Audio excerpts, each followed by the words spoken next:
A comparação acaba sendo a destruição dos teus sonhos em câmera lenta.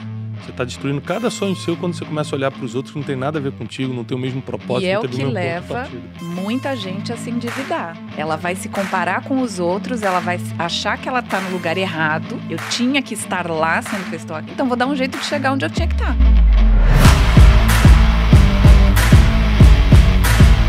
A comparação acaba sendo a destruição dos teus sonhos em câmera lenta.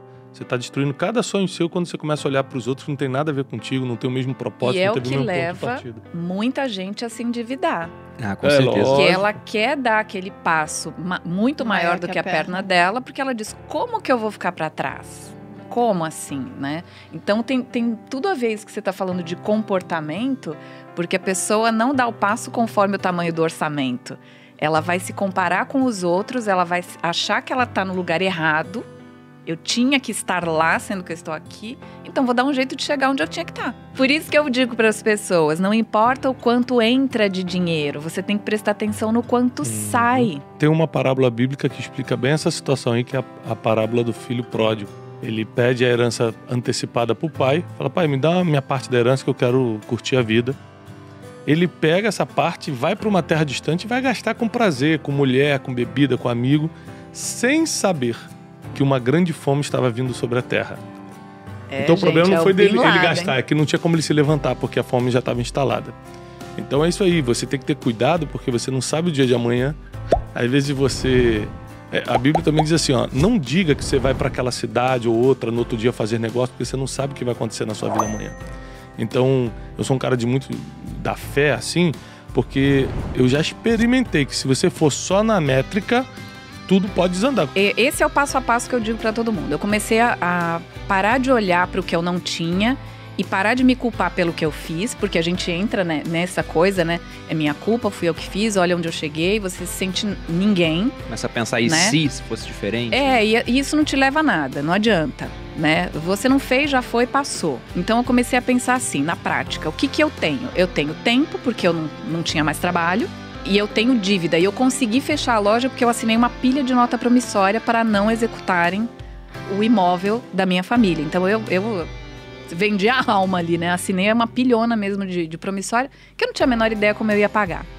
E aí, eu falei, ok, o que que eu tenho? Tempo e dívida. Então, eu vou estudar essas dívidas que eu tenho. Eu vou aprender como é que elas funcionam. Como é que elas chegaram nisso. Então, eu ia negociando com cada fornecedor. Então, eu ligava, por exemplo, para Malu. Tava devendo para Malu R$2.500.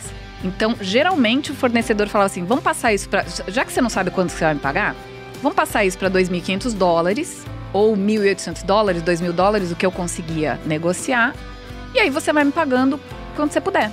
E o cara não tinha pressa, porque cada dia eu devia mais, né? Então foi uma forma, assim, de você partir de um princípio, porque eu tinha tanta dívida, devia para tanta gente que... Às vezes a pessoa ligava e dizia que eu tava devendo para ela, e eu nem tinha certeza se eu tava, se não tava e quanto era. Então eu peguei o que eu tinha. Peguei um caderno e comecei a anotar.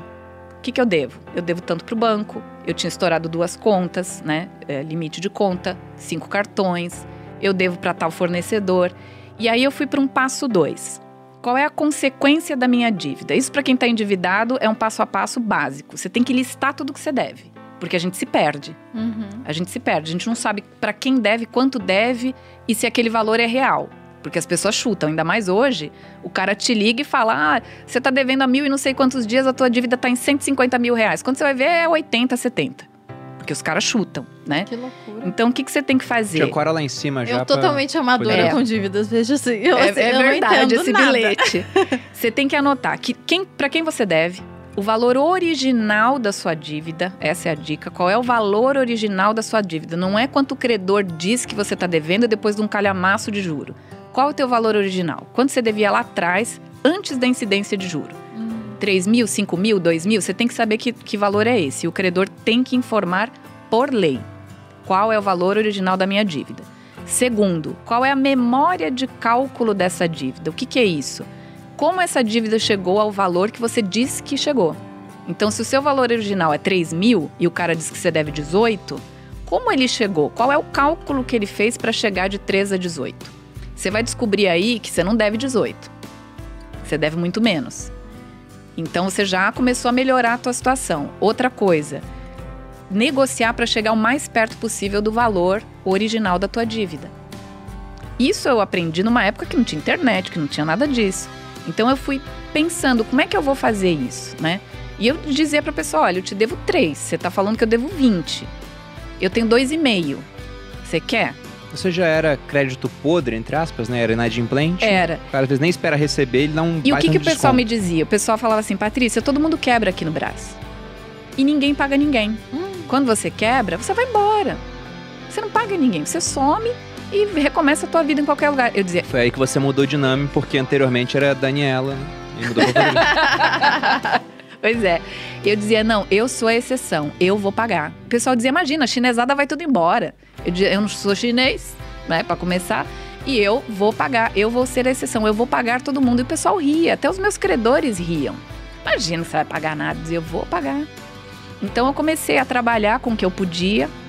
Fazia tradução, fazia revisão de texto. Qualquer coisa que aparecia, eu fazia. Pegava um pouquinho de mercadoria que tinha sobrado, saía uma sacolada assim pra vender.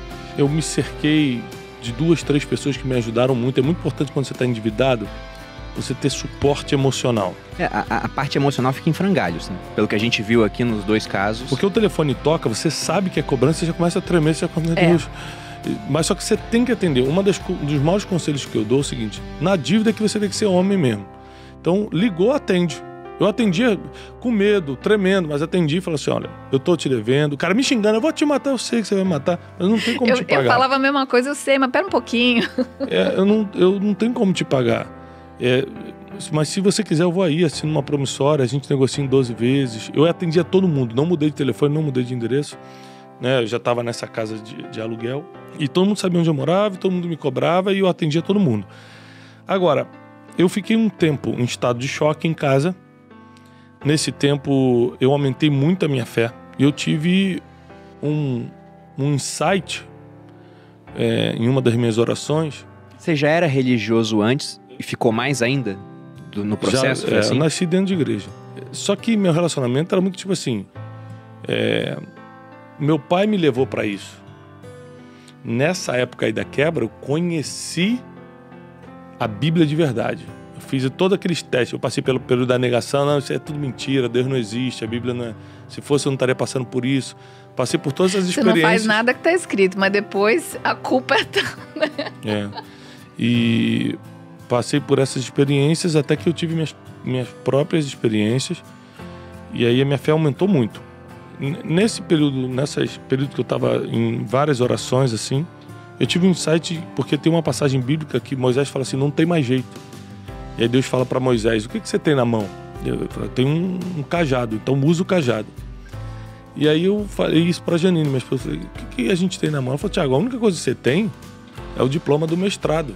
Eu tinha feito, na época que eu estava no auge lá da empresa, um mestrado nos Estados Unidos em business e coaching. Mas mestrado na universidade, 1 ano e meio nos Estados Unidos e tal. Eu tinha esse diploma. Você quer saber? Eu vou começar a dar aula disso. Eu sempre falei bem em público, justamente por causa da igreja, que geralmente você tem muito acesso a isso, né? A tocar em público, a falar em público. Eu tinha já essa habilidade natural de falar em público. E aí eu montei um curso totalmente quebrado. Eu tinha 580 amigos no Facebook. Eu falei, curso com o Thiago Brunet, eu te ensino o que você tem que fazer para não quebrar a vida. Como suportar emocionalmente as pressões. Tudo que eu estava passando eu botei ali. Eu lembro que eu sempre fui um cara que defendi muito a verdade, né? Então eu falei assim, eu vou botar tudo, só o que eu posso realmente oferecer pro cara. Aí eu botava lá embaixo, mestre em coaching pela Florida University e tal. Nunca tinha praticado isso na vida, mas era o diploma que eu tinha. E aí eu comecei a anunciar no Facebook e 12 ou 13 pessoas acreditaram e foram. E tipo, tinha muita gente boa, foi um diretor de Petrobras. Eu usei o nome coach na época que estava na novidade. A gente alugou uma salinha para dar esse curso ali no Cita América, ali na Barra. E a gente ia dirigindo com o carrinho todo ferrado que a gente estava. A gente já tinha desfeito de todo o patrimônio. Janine armava o café e eu ficava de terno e gravata dentro para passar credibilidade esperando os alunos. Foram 3 dias dando aula, eu nunca tinha dado aula na vida, dando aula de 8 da manhã às 8 da noite. Eu estava em estado de choque, eu chegava em casa em estado de choque. Quando acabou, o curso. Eu falei, Janine, e aí, sobrou algum dinheiro? Que a gente ia pagar a apostila, não sei o quê. Ela fez todas as contas e falou, Thiago, pagamos todo mundo, todos os fornecedores, e sobrou 20 mil reais. Eu falei, 20 mil reais? Bastante. Eu falei, é muito dinheiro. Eu descobri o nosso negócio. Eu amo fazer isso, eu sei fazer isso e dar dinheiro. E o grande lance foi que é o seguinte, antigamente eu tinha que trabalhar e o dinheiro que entrava na conta não era meu. Era muito fornecedor, passagem aérea, não sei o quê. Hoje em dia não, se entrou na conta já é nosso. Eu passei por situações extremas também. A gente não vamos tocar no dinheiro enquanto a gente não pagar a dívida. A gente levou muito a sério. Então a gente não passeava, não ia no cinema, não comprava nada. Tipo, mas tem 20 reais aqui. Chegou uma época que eu lembro que a gente tinha uma gaveta com dinheiro. Ela falou, vamos no cinema? A gente tinha muita bolinha de dinheiro, que era dos cursos. Eu falei, não vamos, é tudo pra dívida. E a gente pagou muito rápido a dívida. E aí, cara, com essa experiência, porque como eu aprendi a dar palestra e fazer curso no pior momento da minha vida, eu aprendi muito rápido. Porque o teu estado emocional acelera muito o aprendizado, né? Então eu virei assim... Você não tem opção. Mestre no assunto muito rápido. Então isso foi em 2014, 2015, 2016 eu comecei a construir o nome do Instituto, meu nome. 2017 a gente deu a primeira explosão, assim. Foi o meu primeiro vídeo que viralizou. E a gente começou a direcionar muito os cursos. Aí eu comecei uma conferência anual, chamada Conferência Destino, e pronto, aí a gente começou a acontecer, as coisas começaram a melhorar. Primeiro, controle suas emoções, porque quem não governa suas emoções não consegue governar mais nada, inclusive sua vida financeira. Hoje, a gente tem prosperado de uma forma exponencial e eu tenho as emoções no lugar da mesma forma que se eu não tivesse o dinheiro. Então, eu não compro nada por empolgação. Isso mudou de lá de trás? Mudou completamente. Eu não compro nada sem pedir conselho, sem calcular, sem saber por que eu estou comprando isso. Eu preciso disso ou eu quero? Porque criança compra o que quer, adulto compra o que precisa, né? Então, eu comecei a... Deveria, né? Ser assim. O adulto, emocionalmente falando, Sim, né? Ele consegue ter a maturidade para falar, cara, eu quero, mas não preciso. Entendeu? O maior conselho é governar suas emoções. Segundo, é você começar, quando está quebrado, a inserir-se em ambientes que vão te ensinar a decolar dali. Eu lembro que aí eu comecei a ir em lugares, comecei a estudar, nunca tinha estudado sobre empreendedorismo e era empresário. Que loucura! Aí eu comecei um monte de palestras de empreendedor, comecei um monte de coisa ligada a isso, comecei a ler muito livro, eu li muito livro nessa época que eu estava quebrado, porque eu falei, nunca mais vou passar por isso. E por último, tá determinado a nunca mais voltar para a lama. Tá determinado a mudar de vida.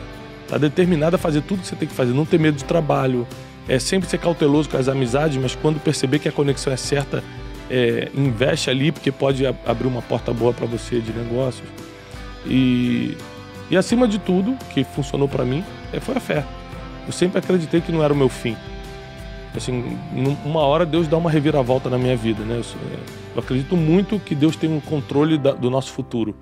Então, eu crio meu destino com as minhas decisões, mas confiando completamente no Deus que escreveu cada dia. E isso me tirou da lama muito rápido, me amadureceu muito rápido.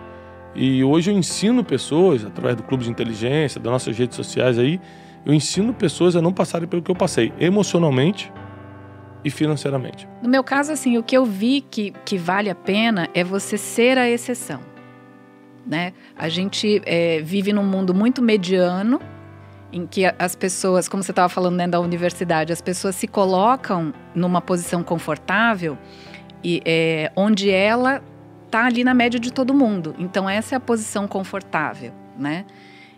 Só que essa posição não vale a pena. As pessoas falam zona de conforto. Eu digo que o pior desconforto total que você tem. Então, vale a pena você ser a exceção. Isso que o Thiago falou é muito importante, de você se colocar em lugares onde você vai aprender algo, né? Hoje em dia, todo mundo quer ensinar, todo mundo quer falar, todo mundo quer fazer. Mas o que é melhor, né? Você receber aquele conhecimento que você está precisando, né? Então você tem que se posicionar junto de pessoas que vão também te agregar alguma coisa. E dessas pessoas você vai também repassar esse conhecimento para outras pessoas. Mas é sempre você estar com quem é, digamos assim, entre aspas, melhor do que você. E ser a exceção. Porque o que as pessoas esperam? As pessoas esperam que o cara que está devendo fuja. Eu fiz a mesma coisa que o Thiago fez. eu pagava a minha conta de telefone com medo das pessoas acharem que eu estava fugindo. Eu não mudei de casa, eu podia ter ido para casa da minha mãe, para qualquer lugar, com medo que as pessoas falassem que eu sumi, que eu fugi. Eu dizia, não, eu tô aqui, eu vou te pagar. Ligou, me ligavam 3 horas da manhã, né? Então, valeu a pena e vale a pena a gente ser a exceção, né? Ninguém está fazendo tal coisa, só você que é bobo está fazendo. Excelente, seja o bobo, faça, porque vale a pena você ser a exceção.